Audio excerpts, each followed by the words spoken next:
Assalamualaikum warahmatullahi wabarakatuh. Saya Sylvi Zakia dari jurusan Bimbingan dan Konseling Islam kelas 2A. Saya di sini akan mereview Al-Qur'an untuk memenuhi tugas UAS mata kuliah studi Quran. Saya mempunyai mushaf ini dari tahun 2021. Saya jarang memakainya karena saya lebih suka memakai Quran yang tidak ada terjemahannya. Struktur pada mushaf standar Indonesia itu ada 6.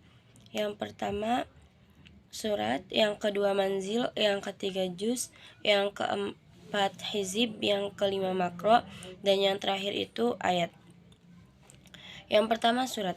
Surat dalam mushaf standar Indonesia itu ada 114 surat.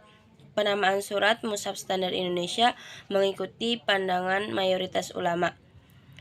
Surat selalu terkait dengan persoalan kategori makiyah dan madaniyah. Dalam hal ini, mushaf standar Indonesia tampaknya sesuai dengan pandangan Abu Amr dan Muhammad Syafaat Robani dalam 3 surat kontroversial. Quran yang saya miliki ini termasuk mushaf standar Indonesia karena dilihat dari segi penempatan pada pembagian surat maki atau madaniyahnya.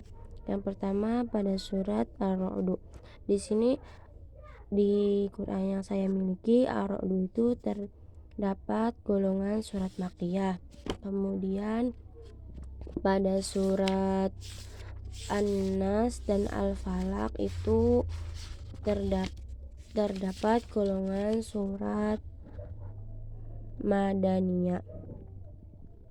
Jadi mushaf yang saya miliki ini termasuk mushaf standar Indonesia. Selanjutnya itu ada manzil. Manzil itu cara untuk menghatamkan dalam 7 hari. Mushaf standar Indonesia dibagi dalam 7 manzil. Pembagian 7 manzil ini terkait erat dengan tradisi menghatamkan Al-Quran. Letak awal pembagian ini diistilahkan dengan fahmi bisyaukin, mulutku dalam kerinduan membaca Al-Quran. Huruf dalam akronim tersebut merupakan huruf pertama dari nama surat yang menjadi awalan manzil, yaitu huruf fa dari surat Al-Fatihah sampai dengan An-Nisa. Yang kedua huruf mim dari surat Al-Maidah sampai dengan At-Taubah. Yang ketiga itu surat Ya yang berawalan surat Yunus sampai dengan An-Nahl. Yang keempat huruf ba. Huruf ba yaitu surat Al-Isra sampai dengan Al-Furqan. Yang kelima huruf sin yaitu surat Asyura sampai dengan surat Yasin. Yang keenam ada huruf wawu yaitu surat Al-Syafaat sampai dengan Al-Hujurat. Yang terakhir itu ada huruf qaf. Huruf qaf itu surat qaf sampai dengan An-Nas. Selanjutnya ada juz.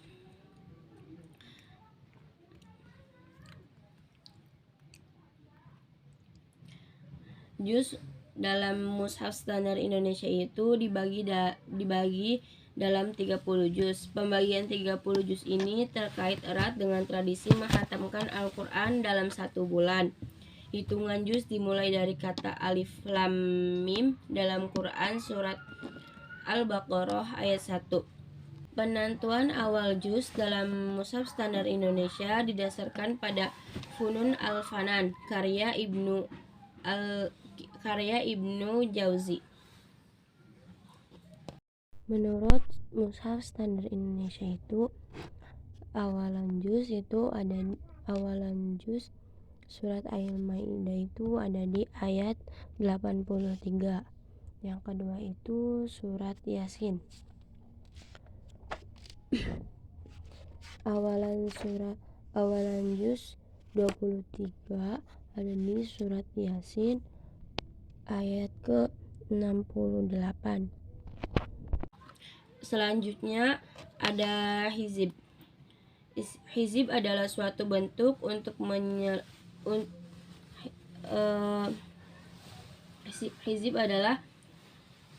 hizib itu dibagi menjadi 60 hizib.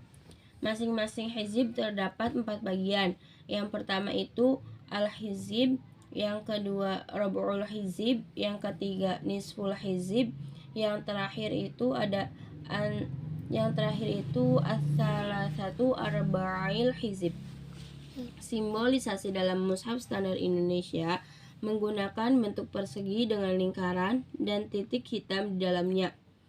Letak penulisan di samping halaman dan ada dua model. Dengan model ke-1 itu dengan huruf angka, dan yang kedua itu huruf dan angkanya saja.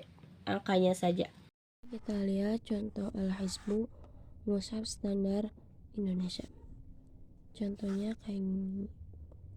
1/4 hizib 1. Ini dalam Mushaf Standar Indonesia yang terdapat surat Al-Baqarah ayat 25. Yang kelima ada makro.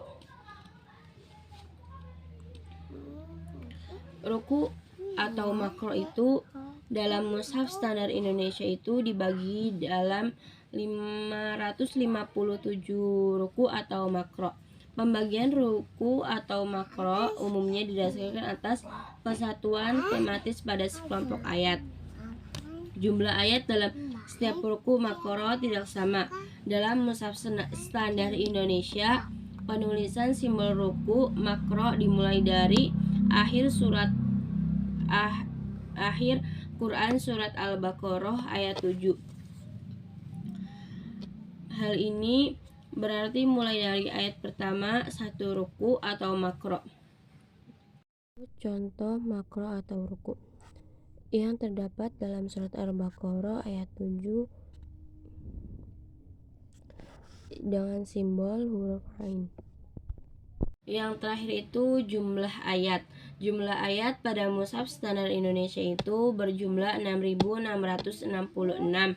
Secara mendasar jumlah 6.666 bukan berdasar pada hitungan faktual dalam qiraah manapun. Penggunaan angka yang sama dalam penyebutan 6.666 berfungsi untuk memudahkan dalam mengingat. Ulama yang menjelaskan angka tersebut dalam hal jumlah adalah 1. Al-Nawawi Al-Bantani dalam Nihayatuz Zain, perintah, larangan, janji, ancaman, kisah, antasamil, masing-masing 1000. Selebihnya 500 halaman haram, 100 nasih, mansuh, dan 66 tentang doa, istighfar, dan zikir. Yang kedua, Wahbah Al-Zuwaili dalam At-Tafsir Al-Munir, perintah, larangan, janji, ancaman, kisah, dan tamsil, masing-masing 1000. Selebihnya 500 tentang halal haram, 100 tentang doa, dan 66 tentang nasih mansuh. Mungkin sekian dari saya review Al-Qur'annya. Kurang dan lebihnya mohon maaf. Wassalamualaikum warahmatullahi wabarakatuh.